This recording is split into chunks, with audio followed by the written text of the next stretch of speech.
Welcome to the video series, How to Build Your Food Truck with me, Frank Baltieres, and it's a brand new year, so let's get started on these new videos. If you're looking into starting in the food truck business and you want to build your own food truck or your own food trailer, well, these are the videos for you where I teach you step by step how you can make your own food truck and your own food trailer from scratch, as this used to be just an empty plywood box, or empty trailer, and we're converting it, as you can see, into a full kitchen on wheels. There's a couple things that I'm wrapping up on this build that I've been working on. So if you're new to the channel, welcome.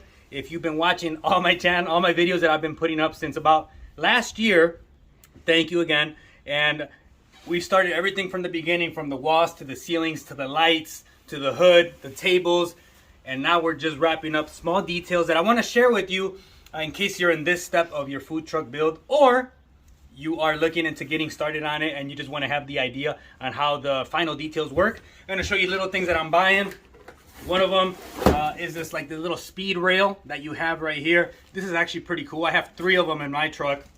You can put a lot of cool stuff in there that you never realize that you need. It's almost like a shelf, because obviously we have nothing of shelving in this trailer because my county, being DuPage County, they don't allow cabinets. So I don't have any cabinets that I can store stuff in. So I'm gonna put food grade container bins. That's what I kind of use for storage, and as well as like these speed rails. That's one little small detail. Another one, I've covered this before in another video, but I'm just gonna recap it just in case you didn't catch that video.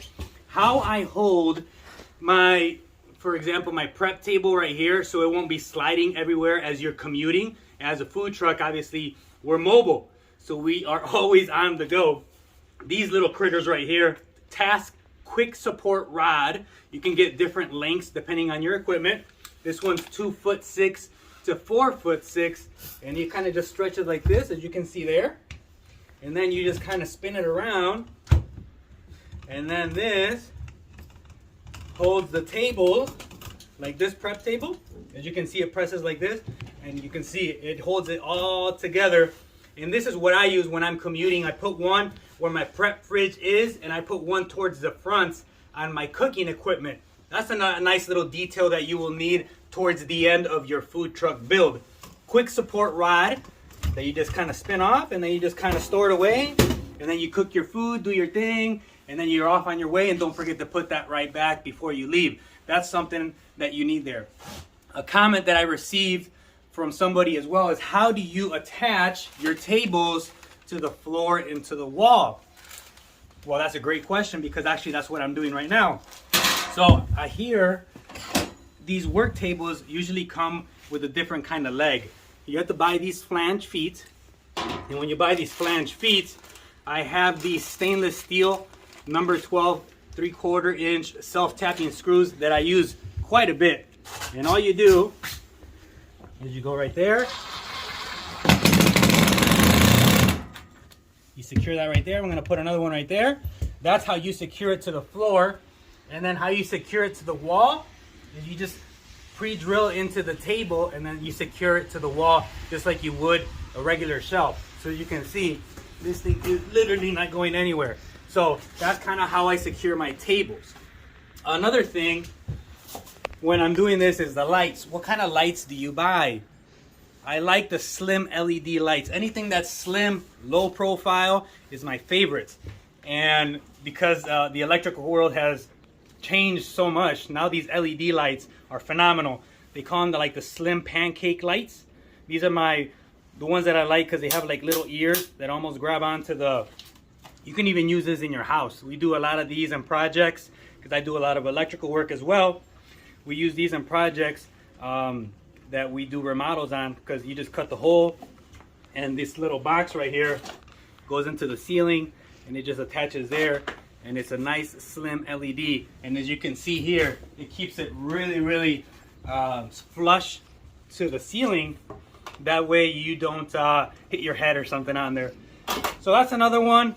What else? Oh, something that you have to have. As I mentioned, I'm going to link all these products in the description so you guys can have it. Easy access, anything you need. This goes to your generator. I found this is a little bit different than the one that I have on my generator cord that I made myself.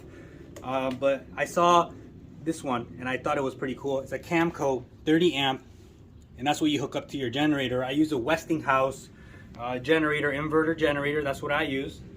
And then this one you have to make your own cord somewhat, unless you can find one that's pre-made. I like to make my own cords. You put in the power cable right here, and then this goes to your generator, and then from here it goes down to your generator plug, which on this trailer we have it in the front, which obviously would feed our breaker panel right here, where you can just literally, you know, shut off your breakers in case you were losing power or something like that. So that's how that is. Don't forget, that's very important. A couple small things that nobody really tells you until you go to your fire department and they tell you, or it's on the rules of your fire department. You need a smoke detector. This is a propane leak detector, propane leak detector. That way, if you're leaking propane, this thing starts beeping as kind of like your smoke detector would in your house. So that's something that you can just plug in. It gets 120 power, so you don't need any batteries. The other one is this right here, a carbon monoxide detector. This one you put towards the top. The propane one you put towards the bottom, because as they told me, gas kind of stays towards the bottom. So that's when it detects the leak. And then this one we would kind of put right up here, and this is battery powered. What else do I have in here? That's about it to share with you guys. To be honest, I just wanted to kind of take this moment to share some of the details on little things that I've been working on. This trailer right here is just about done. The only thing that I'm waiting for is, if you guys can come over here, I'll show you the last, literally the last thing I'm waiting for is, as I mentioned before, this is a refrigerated chef base. I've never had this before because I've always had a table, but I don't want to drill into the chef base because this is obviously a refrigerator, and I don't want to have any leaks through the insulation or something like that. So I have a buddy of mine that's going to come probably next week, probably Wednesday or Thursday, and they have a stainless steel tube that we're going to literally, this is so heavy. We're going to lift this up and kind of slide it in there. This will lift up if I have enough people.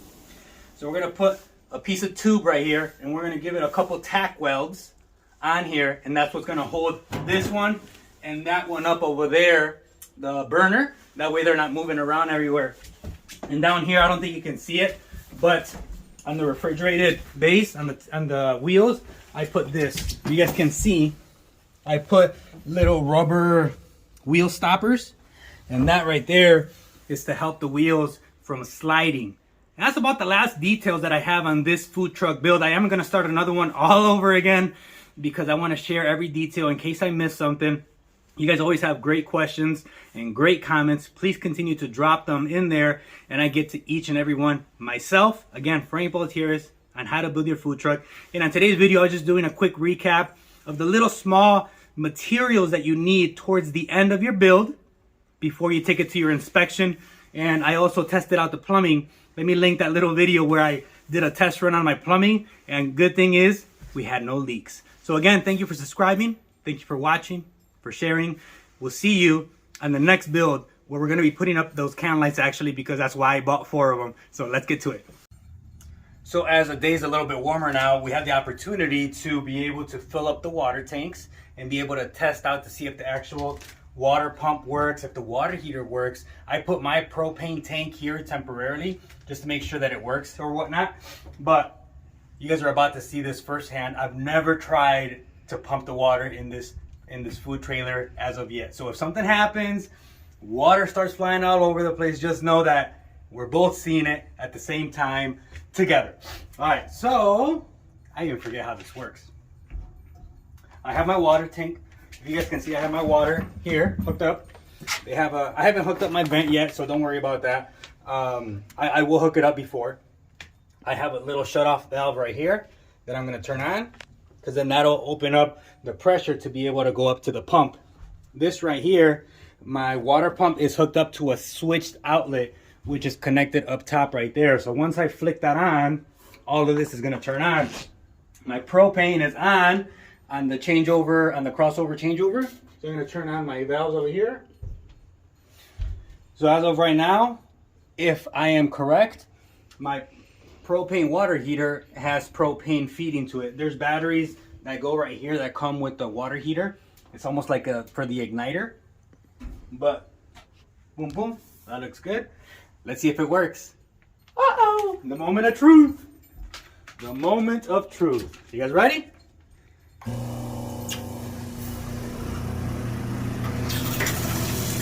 Alright, so that works. That's my cold water. Let's try the hot water. Here's the hot water. If you guys can see, it's just like, you're gonna kind of play around with this a little bit. So this should turn on the hot water.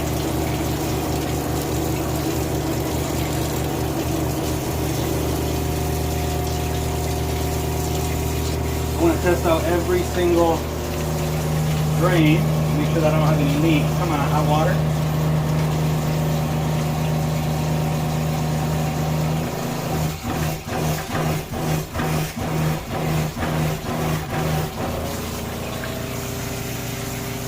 I'm trying to get the hot water to work still. Even my propane needs to get a little attention to it. I think I have everything on. That's on, that's on, that's on. Let's try this one for now.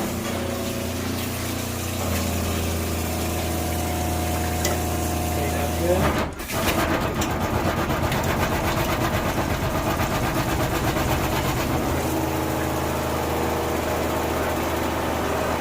I can hear the hot water sparking over there.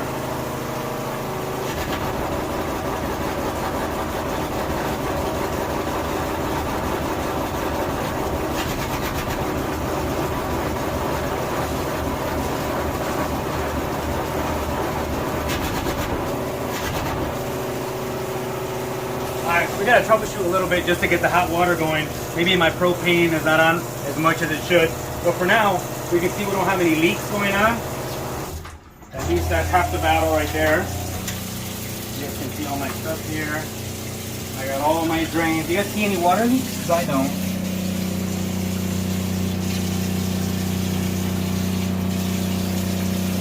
No? So far so good. So there you go. Our plumbing on our 3-compartment sink is fully functional now. As you can see, my water pump, you don't want to run this without any water, so that's why this is here. You want to make sure you turn it off, because that's when you get into real trouble, is when the water pump doesn't have any water to pump and it just burns out by itself. So with that, woohoo, we don't have any leaks. That's actually pretty good to hear. Like I said, I just put water on today because in Chicago we're over 50 degrees finally, and it's almost like a blessing. We're in winter, but it's spring, so we'll take it any day. It actually smells, so there's something that maybe the propane's not feeding enough, so I have to check that out. Maybe that's something that I did, a user error. But for now, there we go. Thank you again. Now let's troubleshoot the hot water heater, because we need that functioning to be able to pass our health department inspection, because they go in here and they make sure that the water is actually hot. So when you're washing your dishes and things like that, then it's actually at the temperature that they require. So that needs to work, and that's probably just something simple that I need to fix on the propane tank up front. So again, no leaks. We're good. I love it. Thank you.